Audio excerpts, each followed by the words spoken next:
پارسال خوشم برید توی ویدیو امروز اومدیم که بریم با هم یاد بدم چجوری ویلیجر شکنجه کنید. عشق هست. یعنی اولا یه بعد صبح کنید بازی‌ها. بعد این یه سری هر مابیو میتونید البته شکنجه کنید با این سه تا چیزی که من میگم. شما این سه تا رو لازم دارید فقط. خب تگ نیم مثلا اینو اصلا برعکسش کردیم. انویل با بلاک بریر. شما باید اینو بردارید. خب انویل رو بذارید زمین، تگ نیم رو بذارید توش و توی اینجا اسمش این چیزی که من گذاشتم گرام بنویسید گرام. بعد حالا اینو بکنید دیگه تا اینجاشو 90% راه رفتید. حالا چی میخواد؟ شما دیگه بسته به سلیقه‌ای که یعنی چیزی که خودتون دارید دیگه، مثلا چقدر سلیقه دارید، مثلا بتونید مثلا بیشتر دیزاینش کنید که مثلا بیشتر شبیه دار زدن باشه یا چیزای دیگه.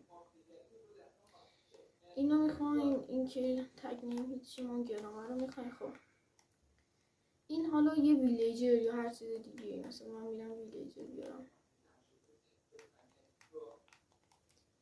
ویلیجر ویلیجر ویلیجر ویلیجر ویلیجر ویلیجر ویلیجر ویلیجر. خب میچم یادم رفت یه دونم یه بلاک، حالا هر بلاکی شد بعد بیارید که من اینو میارم. این خوبه. بعد یه دونه اینطوری درست کنید. حالا من الان تو دارم یه دونه اینطوری.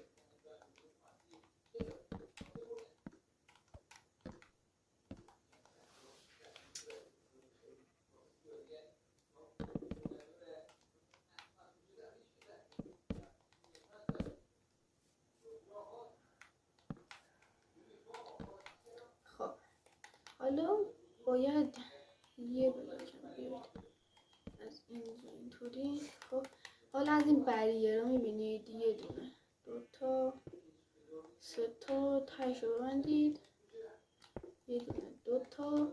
بعد این بلاک بریر رو بهتون میگم کدش رو براتون میذارم.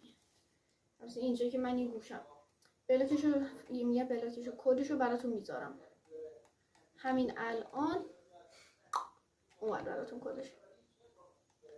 خب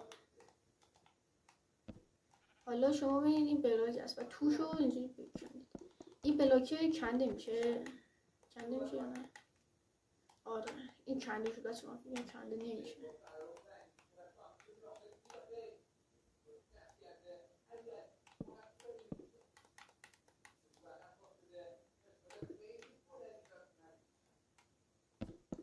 خب این از این. حالا ما باید بریم بالا از اینجا تا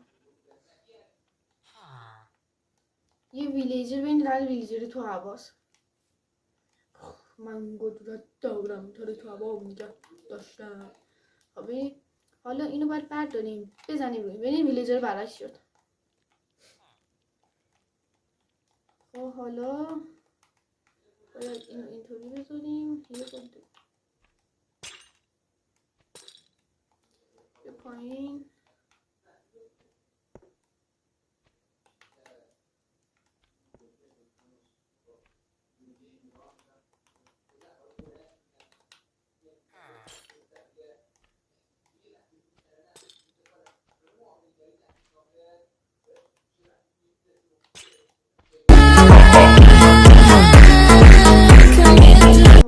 از تهش آویزونش کردم.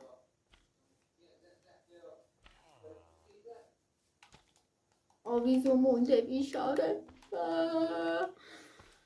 خب این زیاد طولانی نبود این ویدیو، همین میخواستم اینو آموزش بدم. و اگه به الان فکر کنم 4 تا دونه حساب داریم، برسه 6 تا میریم برای کاستوم کالاف، نمیدونم جایزه دار، اون یکی لایوهای کالاف، لایوهای بازی آنلاین. بیشتر بازی آنلاین میخوایم تو لایو بریم. پس ازتون خیلی ممنونم که این ویدیو رو نگاه کردید و تا ویدیوهای بعد let's